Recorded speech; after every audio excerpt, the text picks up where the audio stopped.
as our listeners know, every so often I hit a hard plosive. Anyway, we should record our regular episode. Let's do it.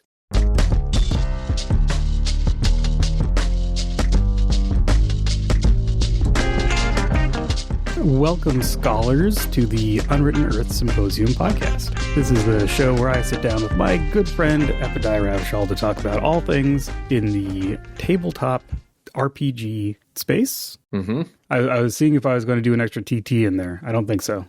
Yeah, tabletop's good. Or the truly true games, as we like to call them. Games, design, play, etc. You know what I'm talking about. This is the podcast where I sit down with my good friend Nathan Paoletta to talk about all but one truly true role-playing game. Right. In this episode, we are forbidden by ancient magics to talk about Swords Without Master. It's forbidden, yes. We're not saying it anymore because we need a little break. We need a little oasis. We need a chance to let our minds wander in other realms. It's just how it is when you're deep in Kickstarterville. Also, we should touch base with some other reasons that this podcast exists, right? Including other people listen to it, and then they have thoughts about things we've talked about. Yeah. So we've had a couple of those come up recently over in the old Discord. Should we go ahead and troll through the chat and highlight some responses to some of our episodes that have been listened to recently, but we may have recorded a long time ago and thus do not remember what we said. Yes.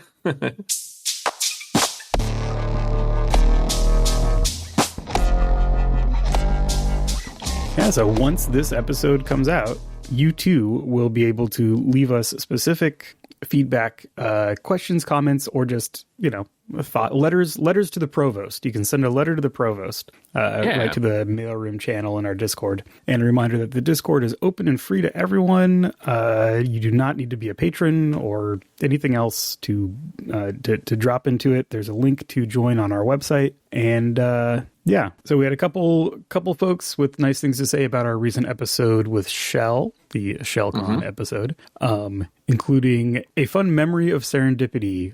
Yes. Friend of the show, Michael S. Miller, clarifying the exhibit that you were talking about, because you were talking about the Art of the Fantastic show exhibit that you went to. And I actually I was like, you've mentioned this before, and I feel like I had a link to it, but I couldn't find it, so I didn't link it in the show notes. But Michael Miller happened again. Would have been over a decade ago. September 9th, 2012. From June 3rd to September 9th. I don't know if what date in that range of months I was there, but in 2012. And while I was there, we ran into Michael Miller and his wife, and it was a delight, absolute delight. I didn't bring it up on the podcast just because we were just talking about art. It was a tangent, but yeah, go to museums. You might find friends there. Right, and specifically, it was at the Allentown Art Museum. Was where the exhibition was that you were recollecting for us. So we'll see if I can dig up that link for these show notes. Michael, he dropped some of the YouTube promotional videos, so I'll put those in the show notes as well. Yeah. It was an amazing exhibit, and we got to take a tour, like a guided tour, which is great. They, did a great job of situating fantasy illustrations in historical context, an art history context, and then in opposition to different kinds of art, compare and contrast with different kinds of art. I shouldn't say in opposition; they weren't fighting. We also got a comment from Bryant Johnson, who's another friend, local here, did the The Beating Drum comic for Worlds Without Master. And he was just talking about I'm trying to skim what he was saying while I'm talking out loud. Yeah, he had some nice things to say about our episode with Shell, so thanks, Bryant. And also calls out two games as part of the conversation that I think are good calls. Quest, the 2020 edition. So both of these came out in 2020. The Quest and Morkborg, right? As kind of not opposite ends, but as the endpoints of two different aesthetic structures, right? Yeah, these were games that used art well to convey what they were about. Right. And I think, so Morkborg, I think probably a real touch point for a lot of people that we probably should have talked about in that episode, except that I don't know very much about it other than how it looks. Yes. So like, I was like, I don't feel like I have a lot of leg to stand on to offer anything in particular about it, but Brian does. So that's nice. And then Quest, I've seen it, but I don't know anything about it. So this was kind of a highlight to me to take a look at this. Anyway, it says Quest has bright, colorful, and slightly cartoony art, lots and lots of negative space, and a very structured layout. It oozes coziness and accessibility, and it's very didactic, assuming nothing about the reader's existing familiarity with the medium. While Morkborg, he references 90s ray gun / David Carson style layout, which I also am not particularly familiar with, but if you know, you know. That emphasizes form over function, claustrophobic design, chaotic line art that sets the tone for the game, brutal and unforgiving, though entirely tongue-in-cheek. It's kind of unreadable because it's mining a style of play that's 50 years old, and thus pretty familiar to the people attracted to the package. They both work very well in, making a coherent, this is what this game is, this is the experience you can expect, and this is the audience that I'm addressing, which I think is also something that came up in that episode. One thing I will say about Morkborg is that I know that they do provide a plain text version. Like, there is a critique of, of like, these are unreadable kind of things. Mm-hmm. And I know that they do provide readable text versions to make it possible for people who bounce off of that kind of visual approach to check out the game. So that is also something else to consider with your visual design. Yeah. And more importantly, Brian is team cartoonist. He says, I always delineate it as a cartoonist is anyone doing the writing and art in a comic artist is anyone just doing the art. Again, we defer to the people that are actually doing the work, and Brian does the work. Going a little farther back, we have some thoughts and notes on some of our older episodes from, I'd go ahead and say friend of the show, Jim, who likes games. Yeah. Jim also likes podcasts, as we know from some of these references. Anyway, a couple year-plus old takes. I believe in our, the Purple and Yellow episode, we talk about Necronautilus. Oh, yeah.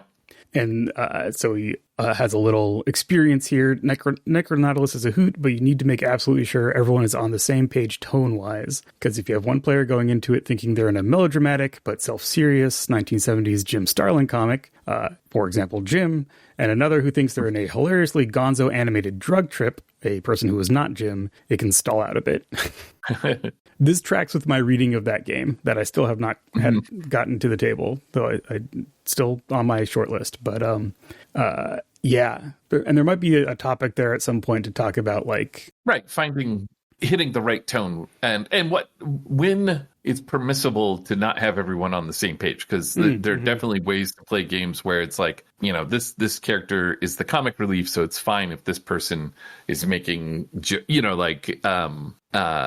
well, I think of like classic superheroes where, like, if Batman and Superman are on the team, both of them have very serious, one's grim and the other is hopeful, but like outlooks on life. And then, Green Arrow's running around making quibs here and there. And the only one with the right outlook on life, Green Arrow being of course a socialist. But so it's just the thing where it's like, you can have elasticity there, but you can also break it. Yeah. It'd be an interesting topic to explore. Put a pin in that one. Yeah, I immediately started thinking that there's like the classic Galaxy Brain, meme going through the stages of the brains where it's like everyone should be on the same page in terms of tone. Right, yes. And the bigger one is like, but there are functional ways to have different people who are into different aspects of this thing come together. And then like a bigger brain, which is like, that is the same page. Yeah. So I'll let that marinate for a little bit. Jim calls out that D&D 4th edition produced the best D&D campaign he's ever had in nearly 50 years of that game. I can only imagine this is in response to a comment probably by me that fourth edition is one of the more functional, like, oh, this game knows what it's doing and it's designed towards a goal editions of D&D, because that's an opinion that I hold. But I don't know if we talked about that as like anything in particular, or if that was just a some tangential comment I made. Right. And then he also has some real on the ground info or insight about the Gamma World card booster packs, which you had brought up when we talked about. I don't remember which episode that was, but you it must have, it's the same one. It's the same colors. Oh, right, because of the purple. Yeah. So Jim says, if you feel angry that Wizards of the Coast made a noxious cash grab with the Gamma World card booster packs, you can rest smugly knowing they were a colossal failure sales-wise. Jim ran a retail game store for a long time, is the context. Yeah. We ordered a single box back in the day, and I eventually ended up just busting half of them open when no one wanted them for $1 each. Yeah. There were a lot of interesting design decisions that went into the card-based thing for Gamma World, as you went into on that episode. But I think we kind of just wondered, like, was this a worthwhile sale? Did this work? Yeah, did it work? And apparently the answer is no. Not that it wouldn't work. I mean, like, whatever. I don't need to do a postmortem for Wizards of the Coast. They pay people for that. I don't need to be involved. Mm-hmm. But yeah, and I think the ensuing discussion from that, like, a lot of people, pointed out just how much what love they have for that version of Gamma World. Yeah, the Gamma World 7th edition, I suppose. I think I said on the podcast, like, I couldn't remember what edition it was, but we always called it 4th edition just because it was based on 4th edition D&D. Mm-hmm. But I knew it wasn't the 4th edition. Right. Yeah, it's apparently the 7th edition. Yeah. Yeah, a lot of love for it as a play it. There's a lot of folks chiming in with, like, this was a really fun one shot, or like, I have kept this book. Yeah. Yeah, and there's another comment, Jim mentions that for some reason a lot of gamers like to think of 4th edition D&D as a failure, but my rent checks have paid for 4+ years would beg to differ. Yeah. Yeah, I think there's a lot of retconning of the edition wars and what happened. Unquote, edition wars, what happened, like all that stuff. Yeah.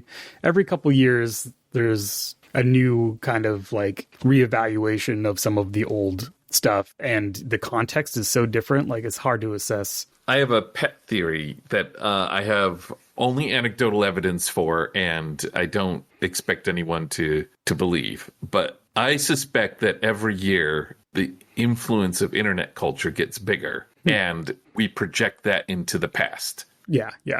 Obviously, right now, the world is run by the worst internet cultures, making idiotic internet culture decisions. Whatever, I don't want to get into that. But the point is, we assume that the arguments that we had on the internet a decade earlier were having some kind of greater influence because the arguments we're having on the internet now have a greater influence, and that is not the case. Well, we have nothing to do with internet culture, thankfully. So yeah, dodge that bullet. So those are some highlights from recent comments. Thank you, everyone, for leaving them. You don't need to post in the Discord. You can also send us an email, send us a reply on Blue Sky. Those are the main ones. If you're on our Patreon, you can post a reply in the comments there. But links to all that stuff on our website. But nice to see some people going back into the archive, finding some of that stuff and keeping it alive for us to continue thinking about as we go forward.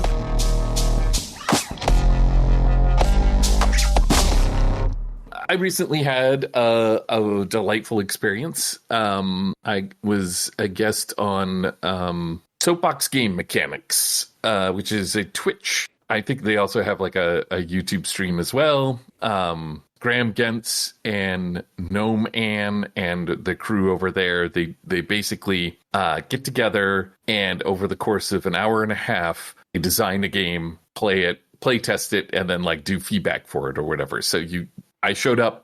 It's not play storming. It's a different experience than play storming, and I can talk about how it's different. About that. I can't remember the exact delineation of time, but I think we had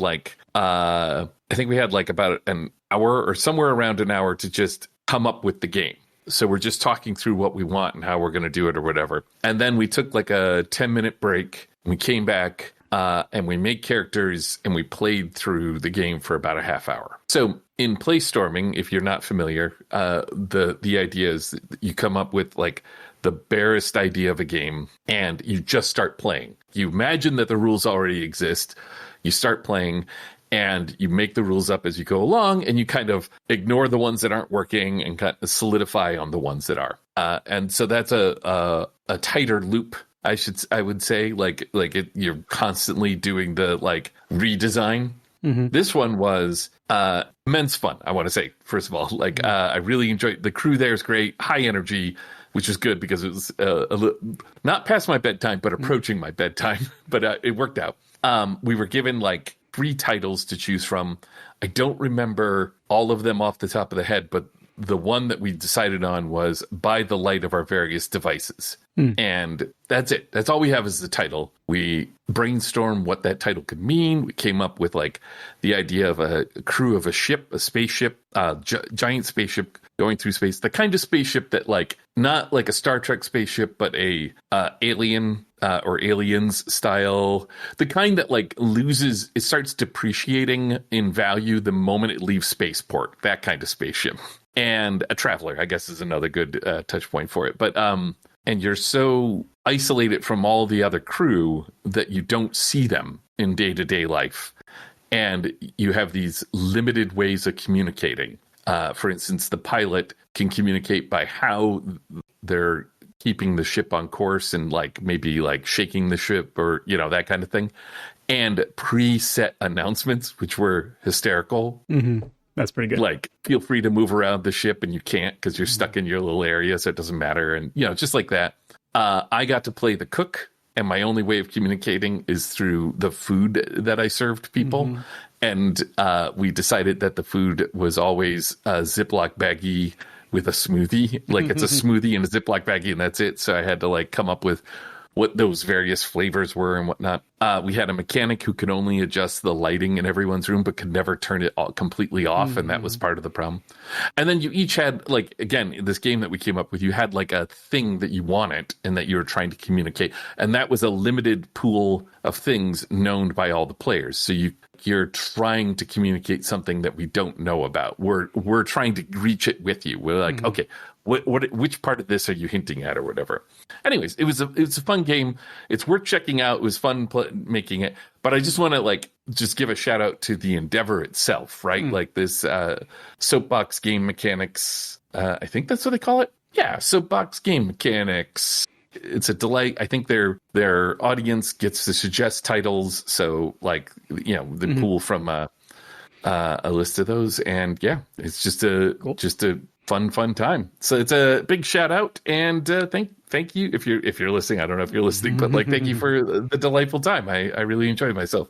I love playing with not just different designs, but like how to design. And this is a neat way to do that. And just get you past that beginning part, because I think a lot of people do get a little caught up on that beginning part. Mm-hmm. And, you know, if somebody else gave you a title, you're not too invested to begin with. You're unleashed to do whatever you want. Yeah, there's something there, and also with like Playstorming, you know, they're I'd say it sounds like they're cousins in this kind of they're akin to each other, yes. Or you know, sometimes at conventions there'll be like a design a game in an hour like panel or something like that. Yeah, that kind of stuff where it's like the expectations are very low, so people are a little freer to just kind of go with an idea. And then, you know, I think ideally, right, at some point, someone who's involved is like, oh, I see the potential here to like take it into a more rigorous, I don't know, process at some point or not, or just to codify what happened in that session or whatever. Because it seemed like it hit for, because I follow everyone involved on Blue Sky, and it looked like No Man was like running with it, like felt pretty inspired to keep doing something. I was trying to find out, like, I think that they do have the final product, right? Mm-hmm. Listed in a store like a week after. I think that's part of the process. And I just don't know off the top of my hand what the store is. We'll hunt it up, and if it's up by the time we get this out, I'll put it in the show notes. Yeah, okay.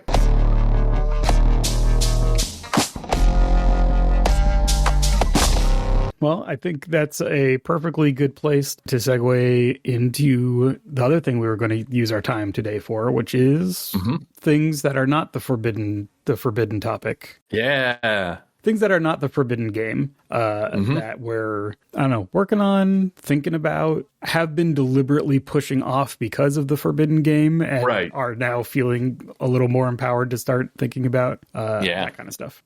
We collectively, the two of us had a really good meeting last week about the future, this year's annual Adventure and Hobbyist Annual 2026. I don't want to tease anything about it yet. I just want to say that I am so excited about it. Like it is.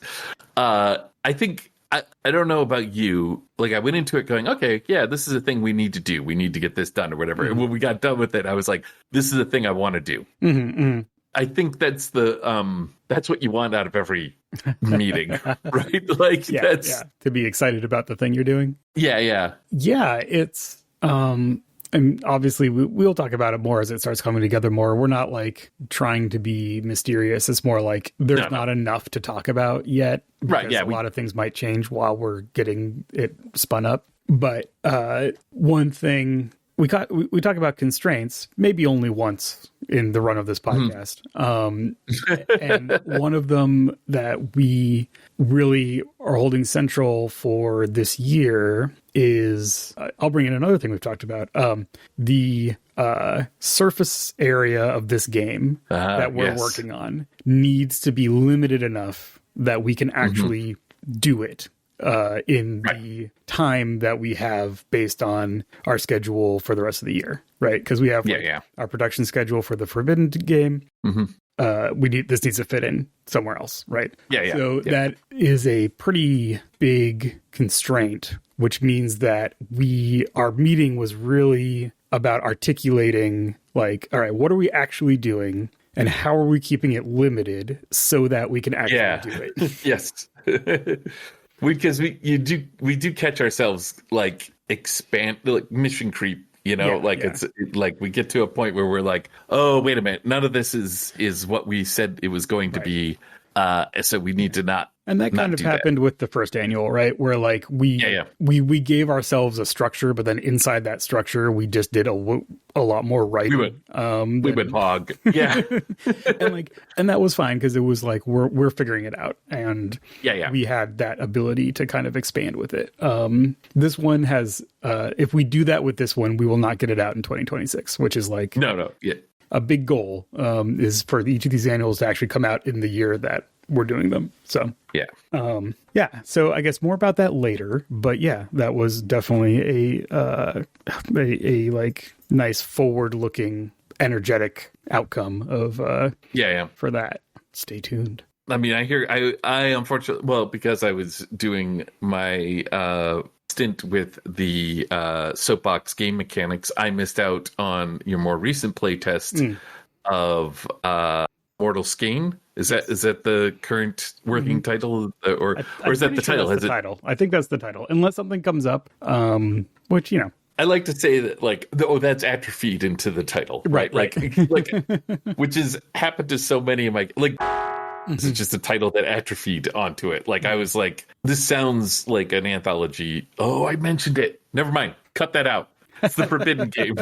I'll just bleep it. Yeah, just bleep it. Just bleep it. But sometimes you have like a working title and you're like, it's just a working title. Don't worry about it. And then eventually. Well, this one, I had the working title and the working title was bad. So I was like, I need to come up with the actual title so I can not use this bad working title anymore. It was good. So for the most recent Playtest Tuesday, I was like, okay, I want to have something. I was reflecting on one of our earliest Playtest Tuesdays where you and Andy played and tested some stuff out. And then we had a really productive discussion about like the processes here seem fine, but the way that they are articulated they could be articulated in a way that makes them easier to to grasp in play. Right? So I've done a lot of work on that. Specifically in this game, you are these fated heroes, or possibly not heroes. I need a better, right? Like in the text, I just say characters. I guess you're protagonists. I don't know. Yeah, I know exactly that dilemma. So there's that. You're not rogues. You're not heroes. You're characters. But whatever.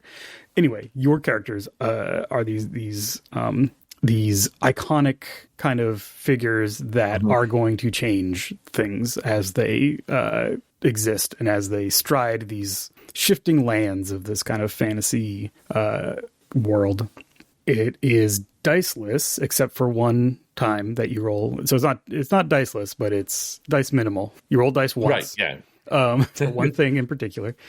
And the rest of it is all token based stuff. But it's in like it's hailing from Worldwide Wrestling, so it's in a PBTA frame. So like the moves and stuff like that you'll recognize from that lineage.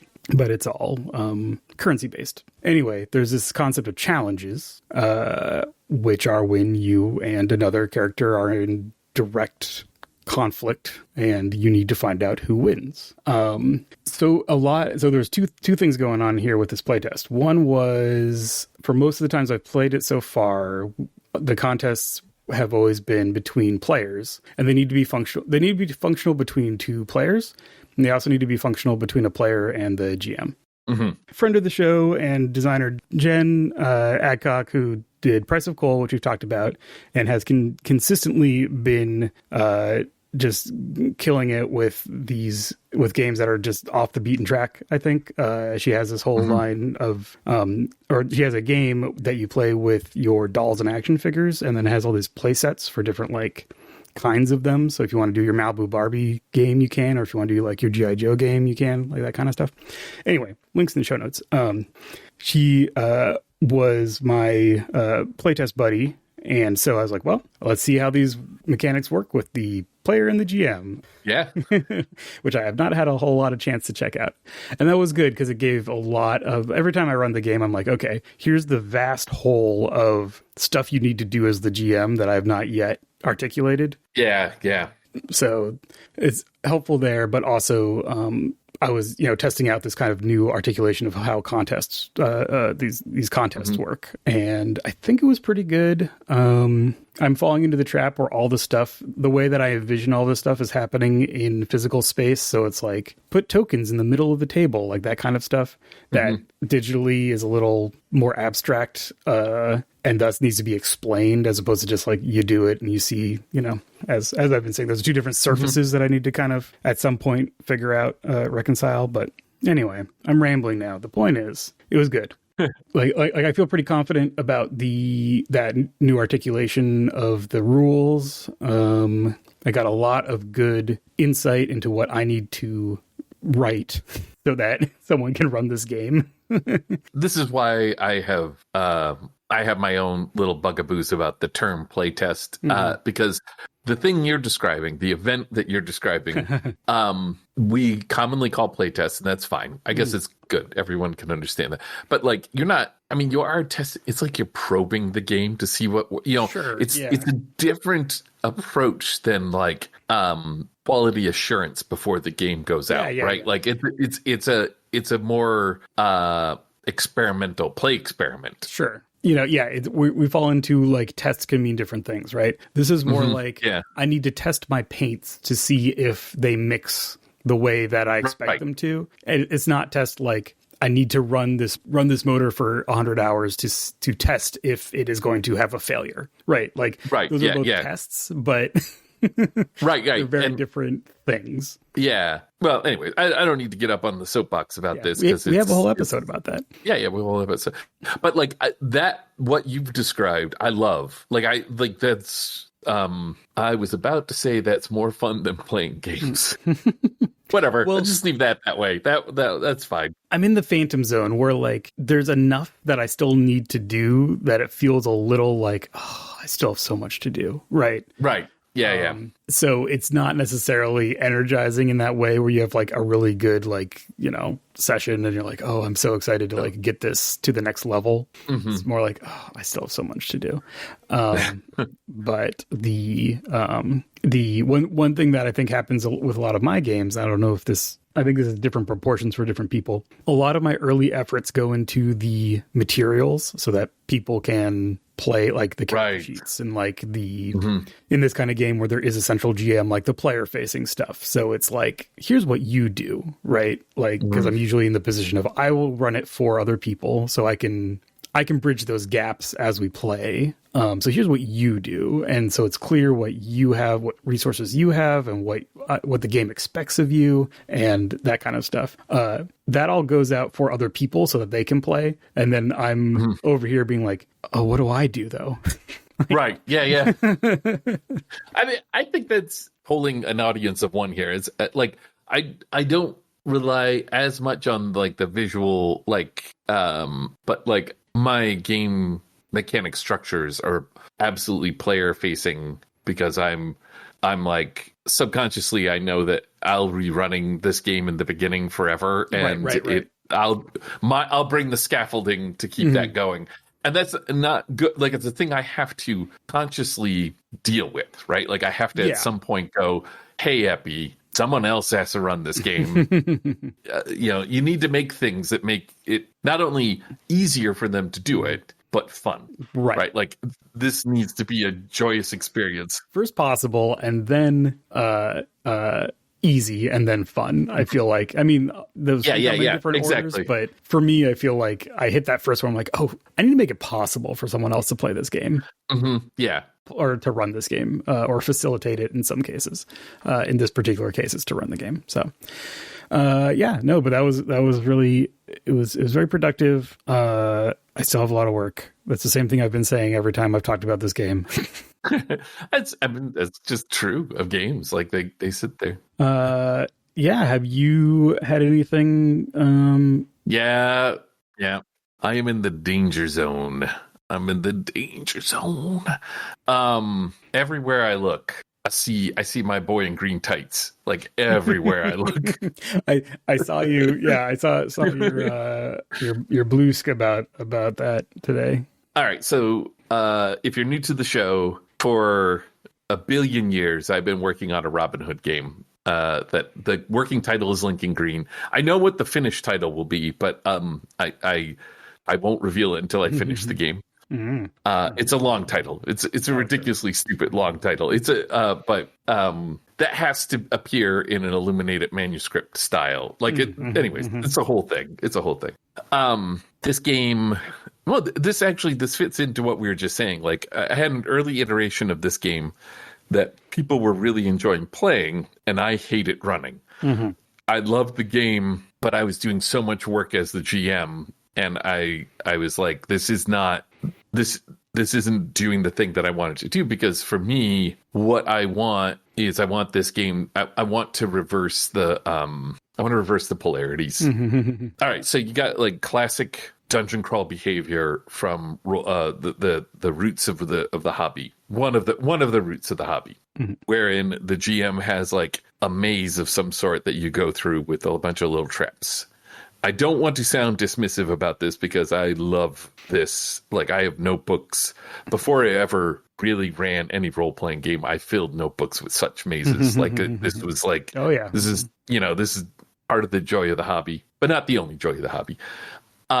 There's a direction of flow there. There's the scheming is on the GM, projected at the players, and then they react to it, right? Like, their characters may be a little more, they have this sort of agency where they're going out finding adventure, but when they find adventure, it's the GM telling you what's happening and then you reacting to it. That's not how a Robin Hood story works. Like, the adventure happens to you when you encounter Robin Hood and his merry folk, right? So I want a reverse of that scheming, and so I've been doing I did a lot of work to try and like find ways to turn all of that around so that the instead of instead of the GM saying there's, an abbot going through the woods and you can hear his pouch jangling or whatever, I want the players to be like, we need to find someone in this woods to rob, like, or we need to go to this town and dress up and infiltrate the house of the sheriff so that we can steal his money out from, like, it needs to be their idea doing that thing. And anyways, that wasn't in the early thing. I've gotten to a point where it feels pretty comfortable that this is in it. I work on it in the spring of every year. Right. Just every time spring comes around, I'm like, oh, it's Robin Hood time. Let's do it. But like just recently, there was a post about Robin Hood from the medievalists on Blue Sky, and I just keep running into like Robin Hood related material. And of course, my house is littered with Robin Hood books that, like, normally I can't see because there's so many of them, and now I see them whenever I walk past them. And I recently, in one of my groups that I play with, my rotation for running a game has come up, and I was like, I want to run Prince Valiant. Like, I have this, and Prince Valiant is a big influence. Like my Robin Hood game uses coins, Prince Valiant uses coins. They use it completely different ways, but like it's there's a similar vibe, and so I'm like, even to the point where like the latest edition of Prince Valiant, when they did the Kickstarter, they did a book of adventures or scenarios to go with it, and the one I did is like I can't remember. It's a total Robin Hood wedding story or something like that. Like the two are stuck in my head. So I'm like, I want to go back to this. I want to get working on, but I can't because of the Forbidden game. I have to like tamp those energies down at least till spring. Like I think by then it's not spring yet. Yeah. Yeah. We have kind of interlocking work. Like what's the word I'm looking for? Commitments. Like, right. There's a lot of stuff that you need to do first, and then you'll kind of be done, and I'll have a lot of stuff to do. Yeah. So I'm kind of like, okay, now is the time I can kind of think about some other stuff, because I'm going to have to put everything on the shelf in a couple months. Right. Yeah. While you're the opposite. Yeah, I'm in it now. There was a moment. Oh my God, we're talking about the game. There was a moment. Right before the Kickstarter, when I realized I didn't have to have it done before the Kickstarter, and I could feel the knot in my stomach undo. like I was like, oh, right. This is about funding the game. Like, let's not talk about the game. Sure. We can stop talking about the game. Yeah, but like it was just like a moment where I was like, right. Oh, thank God.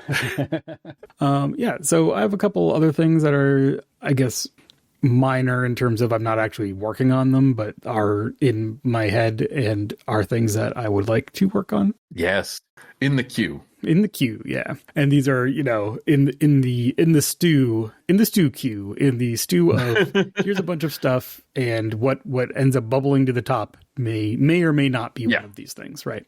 But the thing that's in the wrestling slot, because like last year I spent a lot of time doing wrestling, or last 18 months spent a lot of time doing wrestling things with the promotion supplements for the game, and then doing the reprinting it and all that stuff. So I always have a wrestling slot of like what is that right now, and I do think it might be time. This is not a promise. I have no timeline, but it might be time for the oft requested, or at least asked about, solo mode for Worldwide Wrestling. Interesting. As solo games have gotten more, I was going to say popular, but just more prolific, have become more of a thing. More, more people are like, I like to play solo games. I'm specifically looking for solo games, right? So I do get asked about if there is a solo mode for the game, which there isn't really as written. Like you can kind of play it twosy, kind of. Like it works fine, but it's not like built for that. Anyway, so I've started making some notes on how a prospective solo mode would work, and it would be a supplement for the game. It would be like Worldwide Wrestling. I don't know I had a name for it. Now I wrote it down somewhere. I don't know. But hitting the circuit or something like that. Right. And I specifically am interested in a version where you play a wrestler, going through storylines. The other way to do it, and which has been done in lots of different ways, is you're a promoter, right? And you're building your roster. And so one of my goals for the near future is to do a full playthrough of, there's a game, I think it came up in our TBR pile episode, but there's a game, 5 Star Match, which is a solo wrestling game where you're a promoter. Fun. So I need to play through. I've read through it. I need to play through it. See what I can steal from it. But yeah, the perspective of you make a wrestler and then you're going to go through matches with other wrestlers, and those matches are going to have outcomes that are going to change your feuds. Like, that's what I'm working on. That's fun. Yeah. Like I said, I have some notes, nothing really coherent yet, but on the plus side, easy to play test. Yes. You don't have to get a crew together. Yeah. Yeah. I think that would be a real fun, like, setup for a solo game. Like, I wonder, and this makes me think, this isn't about role playing, this is about wrestling, but was there, there has to have been somebody who did like an invisible wrestler shtick, right? There's been like matches with the Invisible Man. Oh, that's great. I would love, I need to see some of these, because I'll throw some links. I'll look them up. There's definitely, like, I'm sure that happened in Chikara. Yeah, that's what I was thinking of. It's kind of in the lineage of like Ric Flair wrestling a broom, or like Kenny Omega wrestling, I forget the name, but there's a blow up doll. There's a wrestler who's a blow. There is a literal blow up doll who is a titular wrestler that has matches where the wrestler is wrestling themselves essentially, but they have the Anyway, there's a famous one with Kenny Omega. Is he the one that wrestled the little girl that goes around? Oh, so good. Yeah. It's just so good. I'll see. If I can find anything good, I'll put it in the show notes. Yeah. And then I don't know. I have one other little thing, but you said you had something else that's on your mind? I had, this is like from maybe about a month ago or so. I had like a couple ideas that kind of came together mechanic wise. And I thought, these kind of make a coherent whole. This is fun. These are basically the thing that made me think, I want to make this happen. This is the mechanic. I was like, you're in peril of some sort. It's probably combat, but it doesn't have to be. And you roll your hit dice, and that's like a number of damage that you can absorb, but you have to like spend them die for die on like your opponent's damage roll, right? So it's not like it's not like you have a total and they have a total and you're just comparing the total, right? Like you're using the dice to reduce them or whatever, or something along those lines. I have it written down. I can't remember exactly how that worked. The part that I thought was really neat was the armor can just have a single number, and you can just remove one of your opponent's die that's showing that number. Right? Like that's just the thing, right? And the idea was like padded armor, 2s and 3s, something like that. They're it doesn't have to be one single number. Sorry, it could be a range. Like would be like, for instance, let's say you had like a padded leather padded whatever. And it's like 2, 2, 3, right? So you could take out 2 dice that show 2 and a die that shows 3. Right. And the idea was that if you use all of them in a single round, you lose the efficacy of the armor there. It gets damaged and you have to repair it. So that's like a part of the like exchange there. But the thing that occurred to me that made it fun happened a little bit later. So let me bring the other angle of this. Save that armor idea in your head. Okay. I needed a setting for this. I didn't have one. I may have talked about this on our expenses or something like that. But the thing that popped into my head was historically accurate dinosaurs. Which I want to say, what I mean by historically accurate dinosaurs is not accurate dinosaurs, but historically accurate dinosaurs. Dinosaurs as we historically thought they were, not how we currently understand them, right? Sure. Less bird-like and more lumbering lizard, more Harryhausen and Jurassic Park, and less... Well, Jurassic Park gets into the more bird-like ones, I guess. I shouldn't... But anyway, the point is, so the idea is, the game is called, the working title that may atrophy into the actual title is, you're living in historically accurate dinosaur times, and you're playing a bunch of like 60s adventurers who've slipped into dinosaur world, wherever it is. So the character classes are things like race car driver, scuba diver, professor, just a professor, like you're just a smart guy, that kind of thing. Gymnast, Olympic gymnast. That's another, Anyways, so now we've got this race car driver. He's in historically accurate dinosaur times, and a T-Rex comes up to him. And the damage die that the T-Rex does is like a D12 or maybe even a D20, right? Like it's a T-Rex. Let's give it a D20. Throws a D20, and everyone else out there for their hit dice are like D6s. So that D20 has to be 6 or less for your hit die to be able to get rid of it, because you can only use it, against, but the helmet has like an 8 and 11. And if that D20 hits an 11, you take it on the helmet and get away. And suddenly the armor is like a thing. Like instead of just being like how it is in, like, not to name any names, but Dungeons and Dragons, where it's like, oh yeah, I've got armor class and that's it. And you sometimes remember that's why you're surviving. Sure. In this one, it's like, no, that helmet saved. Because the other bit is that you can, as you're not individually taking this damage, as a group, you're deciding who takes what. Right. So if one of you has a helmet, that can save the whole group. Yeah. Yeah, because they took it on the helmet. And if the helmet only has an 11, right, then you lose the helmet. But oh my God, he saved everyone's life. We got away from the T-Rex, right? That was the part where I was like, oh, I want this. I want to make this into a thing. I haven't got anywhere with that yet, but it's in my notes. So it's waiting. It's waiting to percolate up. Nice. Yeah, I have one other thing where I was like, I think this will be a fun thing to work on, just in the realm of, I need something that's like a weird thing. I haven't done any weird things for a while. Let's see. I was listening to a podcast about a tech podcast, talking about the newest redesign across Apple platforms, right? So this year, the iOS on the phone and on the iPad, and then the desktop, OS, all they updated their visual design language to this thing that's called Liquid Glass. The reception has been mixed. Is this because everyone else is getting squircles and now they've got to do something different? Is that the... Well, you know what? We don't have time to go into it. Okay. Maybe in the plus expenses. Yeah, maybe in plus expenses. But the point is that this podcast was talking about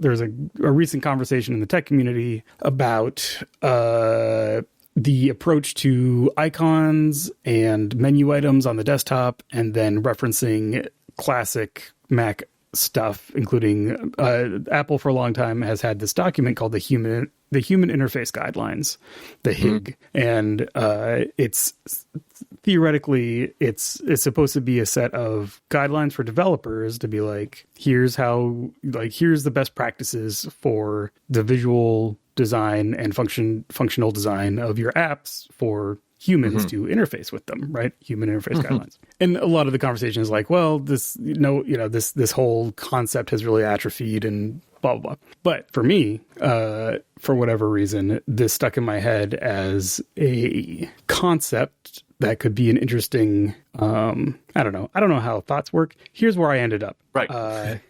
What if you had a game where it's actually a little bit like your, the one that you did for the, on the podcast, the Soapbox Game Mechanics. Yeah. A game where as you play, you are creating a visual interface for someone. So if the metaphor is a computer screen, as you play, you are generating how things on it work, like what they look like, where they're at, and what they do. Very abstract, right? And then I'm noodling on the title, and I was like, what is a direction? Like there's a direction for this. I'm not quite sure what it is. What is it? Okay, how about this? Human interface ghost lines, and you play ghosts who are trying to communicate with a person, and the only way you can do that is through the device that they use.